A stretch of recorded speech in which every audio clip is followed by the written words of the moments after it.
డబ్బు తీసుకునే వాళ్ళు కాదంట. వాళ్ళ సమర్పణ ఏంటంటే కాన్వికేషన్కి చెప్పండి ఇస్తరాకు. ఇంకో మార్తకు ఒకటి చెప్పింది, అప్పట్లో ఎప్పుడు అంట ఒక సంథింగ్ ఒక సిస్టర్ అంట ప్రతి సంవత్సరము కాన్వికేషన్ సరిపోయి చింతపండు తెచ్చేదంట. ఆమె ఇంట్లో చింత చెట్టు ఉండేటంట. ఈ చెట్లను ఆమె ఏం చేసిందంటే హెబ్రోన్కి ప్రతిష్ఠించిందంట. ఏం చెప్పండి, మీకు అర్థమైందో లేదో? ఏం చేసింది ఆ చింత చెట్లను చెప్పండి అమ్మా.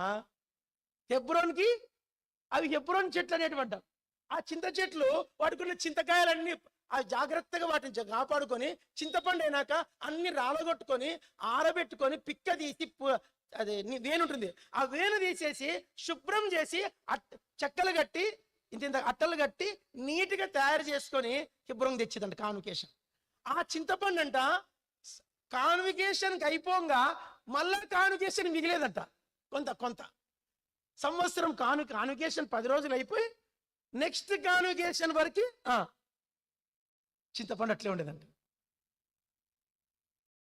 మీకు అర్థమైందో లేదో? చింతపండు వస్తుంది, ఇస్తరాకులు వస్తున్నాయి. ఇంకో వింత చెప్తాను. ఆ దినాల్లో హెబ్రోన్ మీటింగ్లకి సాంబార్ అన్నము సాంబార్, రోజు రాత్రిలో ఫ్రైడ్ రైస్. చెప్పండి, రాత్రి ఏంటి? ఖచ్చితంగా ఫ్రైడ్ రైస్ ఉంటుంది, sambar. Night sambar fried rice super ఉంటుంది. నైట్ సాంబారు రైస్ సూపర్ ఉంటుంది. మధ్యాహ్నం వైట్ రైస్ సాంబార్ ఉంటుంది, రసం ఉంటుంది. నైట్ కూడా రసం ఉంటుంది. మార్నింగ్ మాత్రం పొంగల్ ఒకరోజు, ఉప్మా ఒకరోజు. ఇది కాన్వికేషన్ మెను. చెప్పండి, వేరే మెను మార్చేదే ఎతికేది లేదు. రెగ్యులర్గా కందగడ్డ ఉంటుంది, రెగ్యులర్గా దొండకాయ ఉంటుంది, రెగ్యులర్ మునక్కాయ ఉంటుంది. మనలాగా మెను కోసం ఎత్తుక్కునే పరిస్థితి లేదు. ఇవన్నిటికీ వంట చేసే మనుషులు కావాలా. 30,000 మందికి, ఎంతమందికి?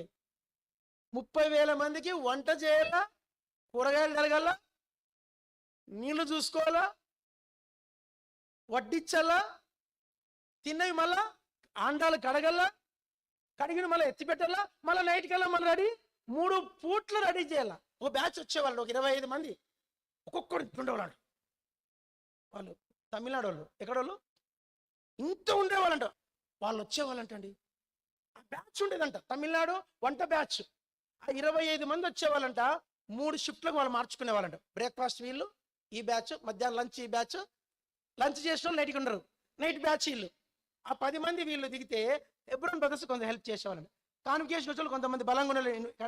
అట్లా పొద్దున ఒక 20-50 మంది, మధ్యాహ్నం 50 మంది, రాత్రికి 50 మంది, పూటకు 100 మంది వంట చేసేకి. చిన్న విషయం, ఆ సాంబార్ కథ చెప్తా అన్నారు. చెప్పండి, మీరు నమ్మండి. ఫస్ట్ కూరగాయలు స్టార్ట్ చేస్తాడు. చెప్పండి, కూరగాయల దగ్గర వాడు హెబ్రోన్ నుంచి కూరగాయలు పోయేటప్పుడు ప్రార్థన చేసుకొని పోతాడంట. ఎక్కడికండి? మొండా మార్కెట్ తెలుసా మీకు? గాంధీ హాస్పిటల్ వెనకలు ఉండేది మొండ, ఇప్పుడు లేదు లేండి. ఇప్పుడు ఉందా? లేదు, తీసేశారు. మొండా మార్కెట్. ఇక్కడి నుంచి పోయేటప్పుడు ఆటోలో ముందు ప్రార్థన చేసుకోవాలి.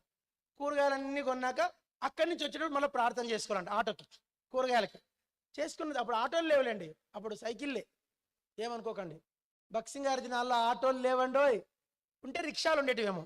రిక్షా, నేను ఎప్పుడానికి వచ్చిన కొత్తలు కూడా ఆటోలు లేవు. 93లో ఆటోలు అంతగా లేవు, రిక్షాలే ఉండేటివి. చార్మినార్ పోవాలంటే రిక్షా మీద పోయేవాళ్ళం, జియాగూడలో రిక్షా మీద, ఆర్టీసీ బస్సులు ఉండేటివి. సరే, ఇప్పుడు బస్సులో తెచ్చేవాళ్ళు కష్టం. ఇప్పుడు మీరు ఇక్కడి నుంచి ఆటో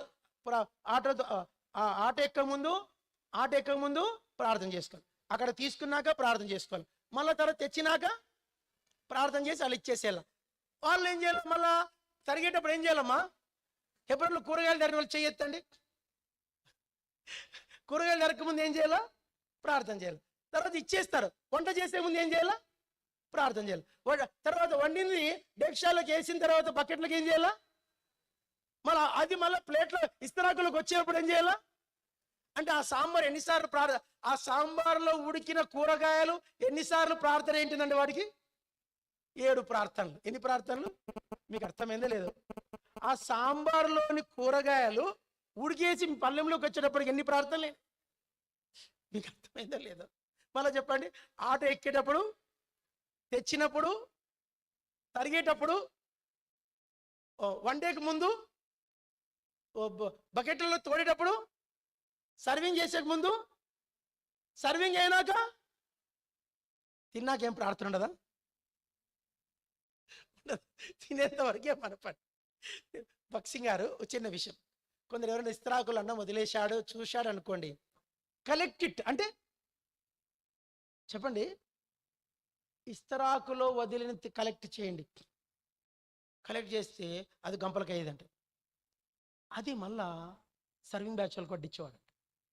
ఆయన కూడా దాన్ని పంపించమని చెప్పి దాన్ని తినేవాడు.